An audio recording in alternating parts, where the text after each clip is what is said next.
नमस्कार, मैं हूं नीलू। तो अभी इजराइल में जो आग लगी थी वो बुझ भी नहीं पाई है। उससे पहले एक बड़ा तूफान आया है, धूल भरी आंधी से इस वक्त इजराइल जो है वो काफी ज्यादा परेशान दिखाई दे रहा है। क्या वजह है इसके पीछे, किस तरह से ये तूफान आया, प्राकृतिक आपदा या फिर इसे कुछ और कहे, इसी पर बातचीत करने के लिए मयंक मेरे साथ जुड़ गए हैं। मयंक, पहले आग ने इजराइल में मतलब भारी तबाही मचाई और अब धूल भरी आंधी।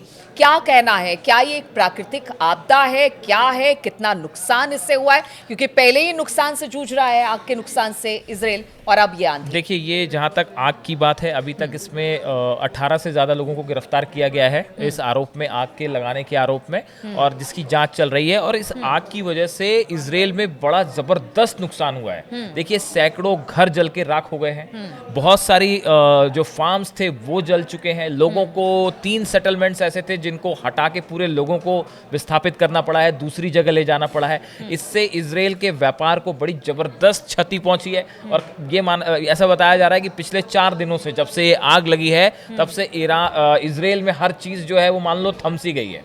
और अभी इस आग से जिस तरह की जो खबरें आई, उसमें ये भी आया, एक जो लेटेस्ट खबर आई कि ये आग जो है वो इजराइल के हथियारों की एक फैक्ट्री जो है उसके बेहद करीब पहुंच गई थी। और हथियारों का जो जहाँ पे इनके हथियार रखे होते हैं उसके चारों तरफ ये आग लग गई थी, पहुंच रही थी, और उससे बचाने के लिए इजराइल को जबरदस्त मशक्कत करनी पड़ी है। तो देखिए, इसके पहले हमने खबर बताई थी कि कैसे इजराइल के सैनिक भी जो हैं वो भी आग में घिर गए। तो ये तो वो एपिसोड हुआ जो हम बता रहे हैं, जो पिछले 4 दिनों में इस आग की वजह से इजराइल को झेलना पड़ा।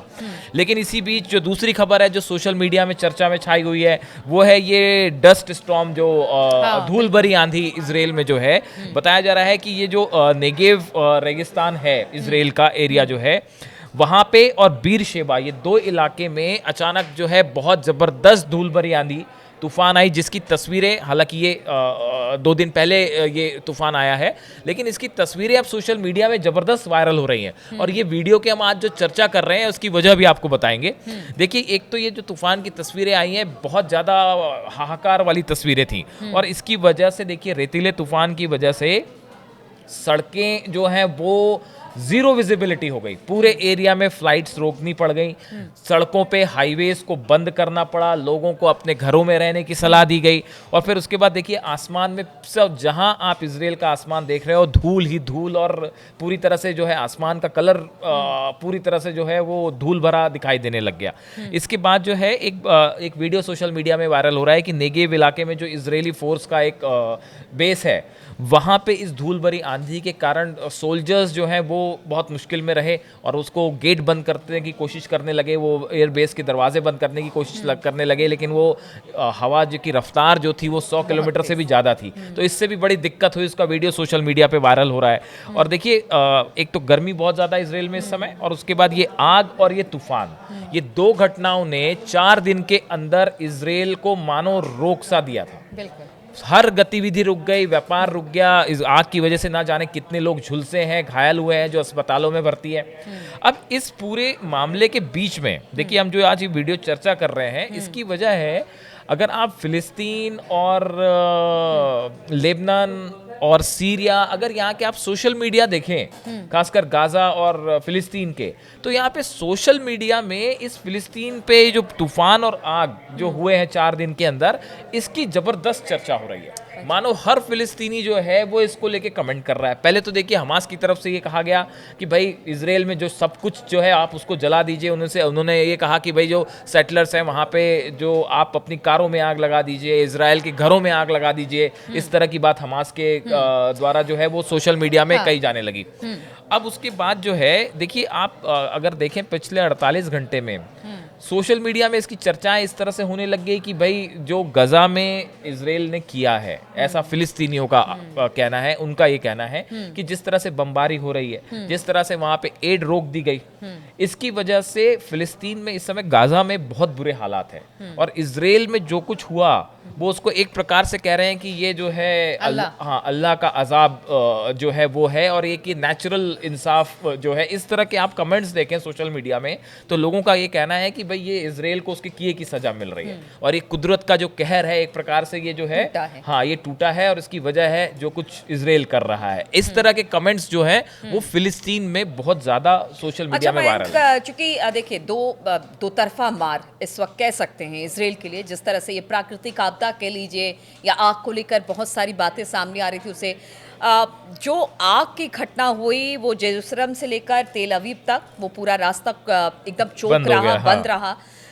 लेकिन ये जो डस्ट स्टॉर्म है वो किस एरिया में आया है जो सबसे ज्यादा प्रभावित हुए हैं, वो जरा बताइए। हाँ, ये तो दक्षिणी इजराइल का हिस्सा है, नेगेव इलाका है, और बीरशेबा, ये दो इलाकों में सबसे ज्यादा इसका इफेक्ट रहा। और नेगेव का रेगिस्तानी इलाका है, रेत है बहुत ज्यादा, और तापमान जो है 40-42 के आसपास अभी इजराइल में चल रहा है, और बारिश भी इस बार काफी कम हुई थी वहां। इसकी वजह से ये जो तेज आंधी आई, ये एक डस्ट स्टॉर्म का इसने रूप लिया, तूफान का रूप लिया। और दूसरी तरफ ये हुआ कि इस आंधी की वजह से जो आग थी वो बहुत तेजी से इजराइल में भड़की और बड़े इलाके में फैल गई, जेरूसलम से लेके तेल अवीव तक। आप समझिए कि हाईवे पे सब तरफ, दोनों तरफ आग ही आग।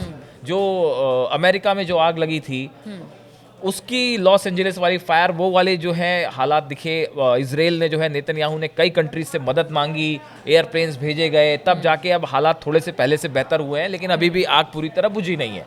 तो अब देखिए ये इसको लेके गजा में जो है, जो हमने इसको जोड़ा, जैसे जो लोग गजा के लोग कह रहे हैं बार बार, जो फिलिस्तीनी नागरिक जो कमेंट्स कर रहे हैं सोशल मीडिया पे, उसमें देखिए उसकी एक बड़ी वजह ये है, जो यूनाइटेड नेशंस की वर्ल्ड फूड प्रोग्राम है WFP, इसकी तरफ से ये कहा गया है, जानकारी दी गई है कि गाजा में खाना पूरी तरह से खत्म हो गया है। पिछले 7 हफ्तों से बॉर्डर पूरी तरह बंद होने की वजह से कोई भी सामान या मदद गाजा के अंदर नहीं जा पा रही है, जिसकी वजह से बच्चों को कुपोषण का शिकार होना पड़ रहा है। बल्कि यहाँ भी देखिए इजराइल ने गाजा में जितनी तरह की एड जा रही थी सब रोक लगा दी। अब ये हालात हो गए हैं कि ये जो वर्ल्ड फूड प्रोग्राम चल रहा था, जो कम्युनिटी किचन से वहाँ पे लोगों को खाना पहुँचाया जा रहा था, इनकी तरफ से, UN की तरफ से कहा गया है कि एजेंसी ने चेतावनी दी है कि ये रसोई जो कम्युनिटी किचन चल रही थी, ये कुछ ही दिनों में पूरी तरह से खाली हो जाएगी। और हमने आखिरी जो लास्ट खाने की जो कंसाइनमेंट था, हमने वो भी भिजवा दिया है। रेड क्रॉस सोसाइटी तक को रोक दिया गया है, जगह जगह रुके हुए हैं। अभी कुछ दिन पहले हमने देखा था कि एम्बुलेंस पर, हालांकि इजराइल ने माना कि शायद वहां पर गलती हो गई, उनको भी टारगेट किया जा रहा है। हाँ। यानी चाहे स्वास्थ्य हो या भोजन हो, कुछ भी नहीं। पूरी व्यवस्था पूरी तरह से गजा में चरमराई हुई है, चाहे हॉस्पिटल्स हैं, चाहे स्कूल्स हैं, चाहे जितने भी कम्युनिटी किचन्स थे, वो सब कोलैप्स कर गए। और सबसे बुरा हाल वहाँ के बच्चों का है। और ऐसा बताया जा रहा है, देखिए हमास की तरफ से एक स्टेटमेंट आया है कि करीब 10 लाख जो ऐसे बच्चे हैं जो बुरी तरह से रोज खाने के लिए स्ट्रगल कर रहे हैं। बिल्कुल। और ऐसा बताया जाता है, देखिए WFP वर्ल्ड फूड प्रोग्राम है, इसी का ही कहना है कि करीब 1.16 लाख मीट्रिक टन जो खाना है वो इस समय बॉर्डर पे अटका पड़ा हुआ है। इजराइल उसे अंदर नहीं आने दे रहा, ऐसा कहना है। हालांकि इजराइल की तरफ से कहा गया है कि भाई ये आरोप गलत है और हम खाना अंदर भेज रहे हैं, ऐसा इजराइल का कहना है। लेकिन जो तस्वीरें आ रही हैं उससे कुछ जज करने, उससे कुछ भी जो है किसी तरह की कोई संदेह रही नहीं जाता। पता नहीं आपने सुनी कि नहीं सुनी, खबर ये भी आ रही है कि इजराइल के भीतर भी अब जो युद्ध नीति है नेतन्याहू की, उसको लेकर अब सवाल उठ रहे हैं। यहाँ तक कि रिजर्व फोर्सेस ने कह दिया है कि देखिए हम अब और युद्ध नहीं करना चाहते। ये बड़ी खबर सामने आ रही है कि उन्होंने कहा कि देखिए अब हम युद्ध नहीं करना चाहते और आपको अब निगोशिएट करना पड़ेगा जो आपके बंधक हैं। आप अपने राजनीतिक भविष्य की जगह देश का भविष्य देखें। बिल्कुल इस तरह की भी खबर आ रही है। इस तरह की खबरें सोशल मीडिया में बहुत ज्यादा हैं। पहली तो खबर ये आई थी, IDF की तरफ से खुद कहा गया था कि भाई हमारे सोल्जर सब थके हुए हैं। बात नंबर 1।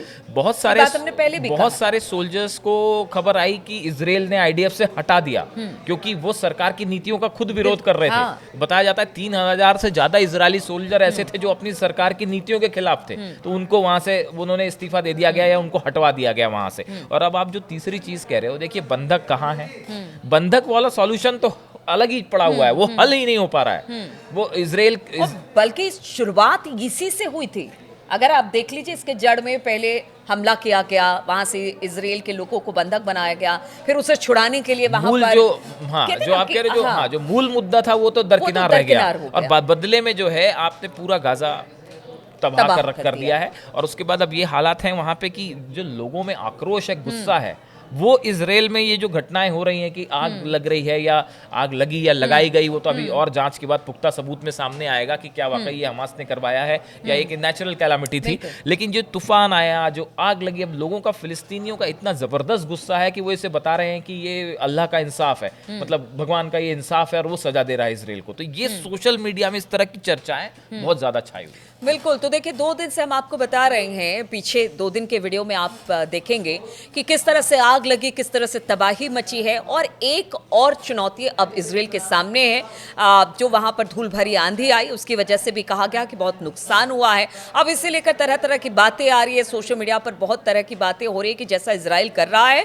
उसको उसकी सजा मिल रही है। लेकिन बात यही है कि चुनौती इस वक्त इजराइल के सामने बहुत है। प्राकृतिक आपदा से इस वक्त इजराइल को अच्छा खासा नुकसान पहुंचा है और अब इससे निपटने की लगातार इजराइल कोशिश कर रहा है। इन तमाम खबरों पर हमारी नजर बनी रहेगी। आप बने रहिए हमारे साथ।